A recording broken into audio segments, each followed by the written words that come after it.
మోక్ష మార్గం పొందడానికి హరినామ స్మరణ లేక హరి సంకీర్తన సులువైన మార్గమని రాయలసీమ రంగస్థలి చైర్మన్ గుండాల గోపీనాథ్ రెడ్డి అన్నారు. కలియుగ వైకుంఠంగా పేరు పొందిన తిరుపతి నగరంలో అడుగడుగునా ఆధ్యాత్మిక వాతావరణం ఉట్టిపడుతోంది. ముఖ్యంగా నగరవాసులు భజన మండలిగా ఏర్పడి ప్రతి శనివారం నగర సంకీర్తన చేయడం నగరానికి మరింత ఆధ్యాత్మిక శోభను తీసుకొని వస్తోంది.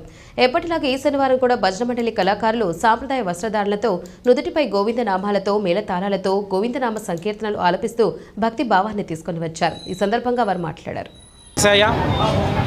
ప్రతి శనివారము గోవిందరాజస్వామి మాడవీధిలో జరిగే నగర సంకీర్తనలో భాగంగా ఈరోజు ఉదయం వేకోజామునే ఆంజనేయ స్వామి గుడి వద్ద నుంచి 4 మాడవీధుల్లో గోవిందనామ సంకీర్తన చేయడం జరిగింది.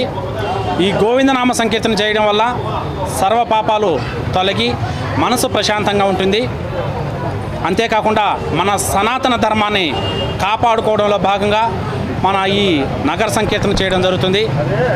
తిరుపతి ప్రజలు ఒక్కరూ కూడా ఈ నగర సంకీర్తనలో పాల్గొని ఈ కార్యక్రమాన్ని జయప్రదం చేయవలసిందిగా కోరుచున్నాం.